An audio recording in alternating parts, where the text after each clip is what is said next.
ओम श्री गुरुवे नमः। ओम शांति शांति शांति। प्रणाम भगवान। भगवान, अभी हमारा सत्संग ईशावास्य उपनिषद से और भजन नंबर 3 की व्याख्या चल रही है। भगवान कंटिन्यू करते हैं। तो आज का जो सब शीर्षक है व्याख्या के अंदर वो है आत्मघाती बनाम असुरों की वर्तमान दशा। कैसे बताया है स्वामी जी ने कि अच्छा भाई, बन गए आत्मघाती, क्या हर्ज है, हम इसके लिए भी तैयार हैं। तो श्रुति ने समझाया कि इसमें तो बहुत बड़ा हर्ज है। पता है कि शरीर छोड़कर मरने के बाद तुम्हें कहाँ जाना पड़ेगा, कौन सी योनि प्राप्त होगी? नहीं मालूम? तो सुनो। असूर्या नाम ते लोकः अंधेन तमसा वृत्ता तास्ते प्रेत्या भिगच्छन्ति ये के चात मनहो जना। वे असुरों के लोक हैं और अंधकार अर्थात अंधतम से घिरे हैं, जहाँ मरने के बाद वे जाते हैं, जो आत्मघाती हैं, फिर चाहे वे कोई भी क्यों न हो। असूर्या नाम ते लोका द्वारा आत्मघातियों की वर्तमान दशा सूचित की गई है। और तास्ते प्रत्यज्ञा भिच्छन्ति, प्रत्यज्ञा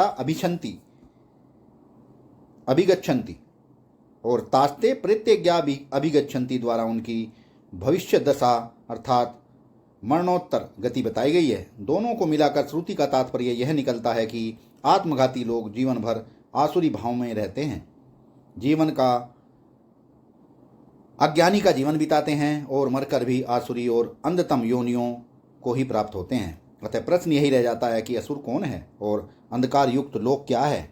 बचपन में हम देवी देवताओं, राक्षसों, दानवों और असुरों के कल्पित चित्र देखते थे तो हमारा ख्याल होता था कि असुरों की कोई जाति होती है जिनके बड़े बड़े दांत और बड़े बड़े जबड़े होते होंगे।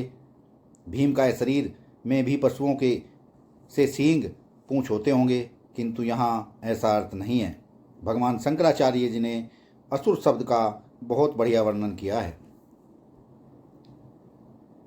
असुसु इंद्रेषु रमन्ते इति असुरा, अर्थात अशु इंद्रियों के भोगों में जो रमण करते हैं उनको असुर कहते हैं। वाह भगवान वाह। अशु अर्थात इंद्रियों के भोगों में जो रमण करते हैं उनको असुर कहते हैं, अर्थात इंद्रियों के सुखो उपभोग में ही जो रमण करते हैं वे विषयी लोग असुर हैं। गीता में वेदोक्त सृष्टि कर्म के विपरीत आचरण करने वाले को इंद्रियाराम कहा गया है। अघायुरिंद्रयामा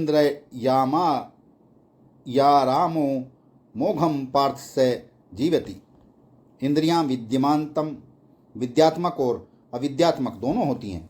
ज्ञानेंद्रियां विषय प्रकाशिका होने से विद्यात्मक है, निर्देशक है, किंतु कर्मेंद्रियां निर्देश पालक कर्मकार अर्थात मजदूर हैं और इसलिए वे आत्मघातक हैं। इन इंद्रियों का नियंता है मन और मन की संचालिका है बुद्धि।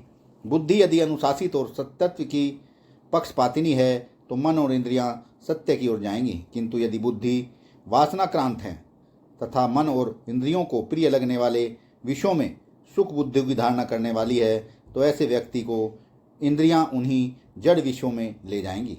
जो असुर हैं, इंद्रियाराम हैं, उन्हें उनकी इंद्रियां वहाँ ले जाएंगी जहाँ उनको सुख या आराम मिलता है। इंद्रियों को सुख मिलता है विषय जड़ में। ज्ञानेंद्रियों तथा कर्मेंद्रियों में भोगों में प्रीति करने वाले विषयों में ही लगे हैं। ये श्रम तथा भोग में फंसे लोग जड़ में आबद्ध हैं, घोर अंधकार में डूबे हैं। अंधेन तमसा वृत्ता।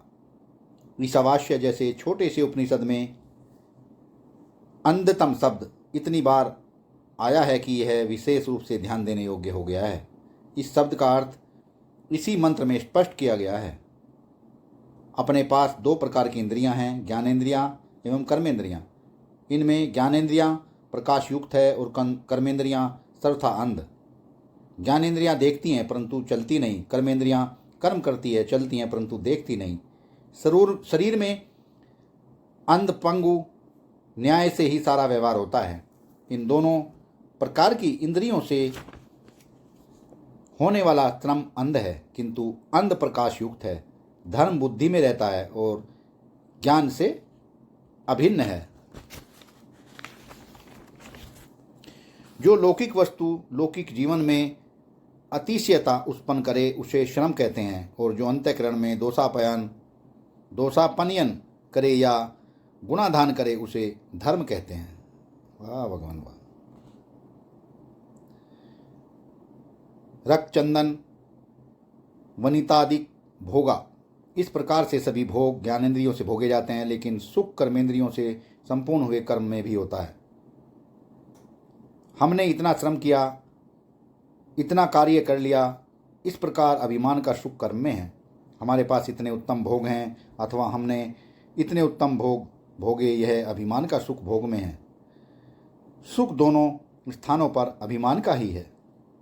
यह बात पहले ही कही जा चुकी है कि सुख दुख साक्षी भाष्य है, ये अभिमान से ही होते हैं। इसलिए ज्ञानेंद्रियों से भोग का सुख लेने वाला जड़ विषयों से भोग सुख प्राप्त करता है, अतः उसकी आसक्ति जड़ में है, और कर्मेंद्रियों के कर्मों में अहंकार का सुख लेने वाला भी जड़ में ही आसक्त है।